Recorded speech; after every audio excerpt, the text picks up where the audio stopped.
Hi மக்களே, உறவுகளே, எப்படி இருக்கீங்க? நல்லா இருக்கீங்களா எல்லோரும்? நாங்கள் நல்லா இருக்கிறோம். காலையில் போய் மீன் எடுக்க தான் போனோம். மீன்லாம் இன்றைக்கி ஒன்றுமே இல்லை. பெரிய பெரிய மீன்லாம் இருந்துச்சு, அதான் எடுத்து உங்களுக்கு வீடியோ போட்டேன். ஏன்னா என்னென்ன மீன் இருக்குன்னு நீங்களும் தெரிஞ்சுக்கணும்ல. நாளைக்கு என்ன வருதுன்னு ஒன்றும் தெரியல. நாளைக்கு எதாவது எடுத்தாந்து தான் விற்கணும். 18:50 இருக்குது, 2 நாள் இருக்குது. என் கஸ்டமருக்கெல்லாம் என்ன மீன் கொடுக்குறதுன்னு தெரியல. அதனால் வந்து இன்றைக்கி 3வது வெள்ளி கோயிலுக்கு போகணும். கிளம்பி உக்காந்துருக்கோம். இங்கே பாருங்கள், இது எங்கள் ஊருக்கு ஏற்றாப்புல இருக்க மடம். இதுதான் அடிக்கடி காட்டுறோம் உங்ககிட்ட இல்லையா? அப்புறம் இன்னொரு விஷயம், எல்லோரும் வந்து சொல்கிறாங்க விஜய் அண்ணா வந்து அரசியல் செய்கிறது சரியில்லை.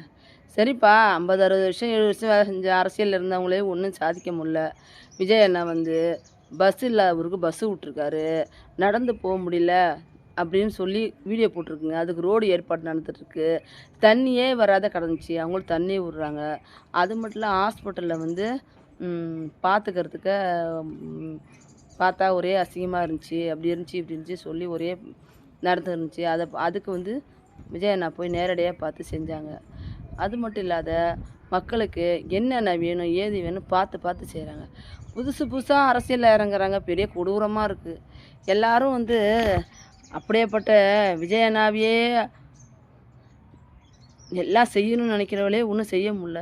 இப்போ பார்த்தா எல்லோரும் புதுசாக அரசியலுக்கு வராங்க. சரி பார்ப்போம். எதிர்ப்பு அதிகமாக இருந்தது தானே போட்டி அதிகமாக இருக்கும். போட்டி அதிகமாக இருந்ததுன்னு மக்களுக்கு செய்வாங்க.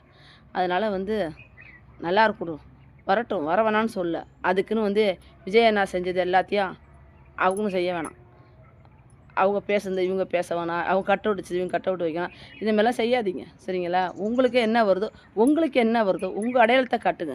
நானும் அப்படி தான், என்னோடய அடையாளத்தை நான் காட்டுவேன். அவங்க எப்படி செய்கிறாங்க இவங்க எப்படி செய்கிறாங்கன்னு அடையாளத்தை காட்ட மாட்டேன். என் அடையாளம் என்னவோ அதுதான்.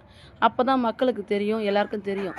சரி, அவங்க அடையாளம் அடுத்தவங்க அடையாளத்தை வச்சுட்டு நல்லா இருக்குமா? அவங்க அடையாளத்தை வச்சு தான் மரியாதை இல்லையா? உங்களுக்குன்னு ஒரு அடையாளம். முடிஞ்ச வரைக்கும் ஒரு ரசிகர் மன்றன்றது சின்னதாக இருக்குது. ஆனால் இந்த அளவுக்கு வந்து ஒரு குழந்தைங்க வந்து நடந்து வரும்போது ஒரு ப்ரைஸ் தரீங்கன்னா காலில் விழுந்து வாங்கணுமா? சின்ன ப்ரைஸு. இதையெல்லாம் ஒரு வீடியோ எடுத்து போட்டு வச்சுருக்கீங்க. குழந்தைங்கள தெய்வம் ஒன்று, காலில் விழ சொல்கிறது என்ன பழக்கம்? அங்கேயே ஃபஸ்ட்டு பிள்ளைங்க காலில் விழுந்துச்சுல்ல, நிறுத்த வேண்டியதானே நீங்கள்? அடுத்தவங்களா விழக்கூடாதுப்பா, நேரடியாக வந்து வாங்கிக்கிங்க அப்படின்னு சொல்லணும். அதை விட்டுட்டு சரி ஏன் கேட்குறேன், வருஷம் தான் பிறந்தநாள் கொண்டாடினீங்க, எல்லாருக்கும் ஆட்டோ வாங்கி கொடுத்தீங்களா, ப்ரைஸ் கொடுத்தீங்களா, எல்லாருக்கும் என்ன செஞ்சீங்க?